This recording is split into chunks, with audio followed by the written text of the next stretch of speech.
রোশনাই ধারাবাহিকের আজকের পর্বে আমরা দেখতে পাবো যে ধারাবাহিকের শুরুতেই আমরা দেখতে পাই মিনির মা রান্নাঘরে চা বানায়। সেখানে মিনি এবং লালন গিয়ে বলে, তুমি এখানে কেন? যারা এতদিন পায়ের উপর পা দিয়ে খেয়েছে তারা কোথায়?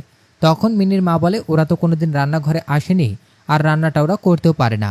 তোমরা বাইরে যাও, আমি সবার জন্য চা করে নিয়ে আসছি।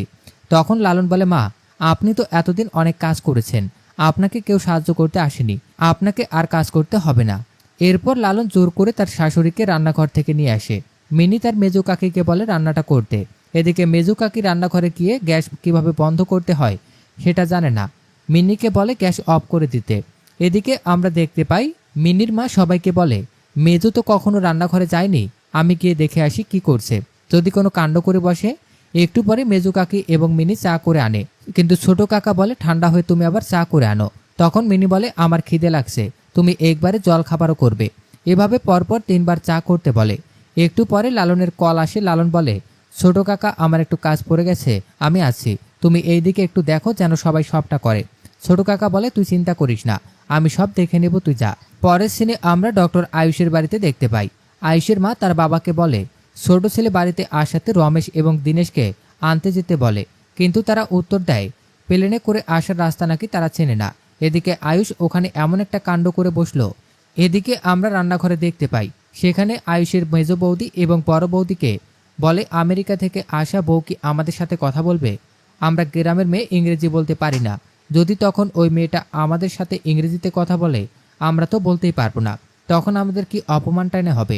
তখন বড় বৌদি বলে, তুই এখনো এইসব কেন ভাবছিস? হতেও তো পারে সে আমাদের সাথে ভালো ব্যবহার করবে, আমাদের মতোই সংসারী হবে, সবাই তো এক হয় না মেজো? আয়ুষ ঠাকুরপো নিজের ইচ্ছেতে বিয়ে করায়, তাকে তো আর কেউ মেনে নেয়নি। এখন বাচ্চা হওয়ার পর সবাই একটু বাড়িতে আসতে বলল, আর ঠাকুরপো তো এখানে থাকতে আসছে না, একটু আসবে, ঘুরবে, দেখবে, আবার চলে যাবে। এদিকে আমরা চ্যাটার্জি বাড়িতে দেখতে পাই আরণ্যক এসে তার বড় মার কাছে চা চায়। সেটা শুনে ছোট কাকা বলে, সে কি বাদশা, তোর মা তো আজকে চা করেছে 3বার, এখন তুই যদি খেতে চাস তাহলে আরও একবার করবে, তবে চাগুলো না খুব ভালো হয়েছিল।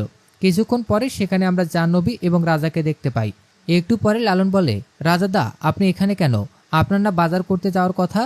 এতদিন অনেক আরাম আয়েশ করে খেয়েছেন, এখন একটু নিজে পরিশ্রম করে দেখুন কেমন লাগে। একটু পরে আরণ্যকের বাবা সেখানে আসে। তখন লালন বলে, এতক্ষণ কোথায় ছিলেন আপনি? আপনার তো কখনো বাড়িতে থাকেন না। তখন আরণ্যকের বাবা বলে, আসলে এখন আমার তো কোনো কাজ নাই, তাই সবসময় বাড়িতেই থাকতে হয়। কথাটা শুনে লালন বলে, তাহলে আপনি বাজার করতে যাবেন, সারাদিন বাড়িতে বসে থাকা চলবে না। আমি টাকাগুলো এখন নিচ্ছি না, তবে পরে যে নিব না তারও কোনো ঠিক নাই। আরণ্যকের মা বলে, ফ্ল্যাটটা একটু বড় হলে আমরা সবাই মিলে ওখানে থাকতে পারতাম, তখন আর অন্যের কথা মতো আমাদের চলতে হতো না। কথাটা শুনেই তখন লালন বলে, আপনি ভুল বললেন মেজো কাকি, এ বাড়ি থেকে সবাই গেলেও বাদশাদা যেত না। সে সিনে আমরা দেখতে পাই আয়েশের মা দুই বৌমাকে বলে, রান্নাঘরে সবসময় এত কুটুর কুটুর করে কি কথা বলো? রান্না না করে সবসময় কথা বলা। তখন আয়েশের বড় বৌদি বলে, মা, ছোট ঠাকুরপো বাড়িতে আসছে, তাই আমরা রান্না নিয়ে কথা বলছি। তো দর্শক, এই ছিল রোশনাই ধারাবাহিকের আজকের আপডেট। প্রতিদিনের আপডেট সবার আগে পেতে আমাদের চ্যানেলটি এখনই সাবস্ক্রাইব করুন।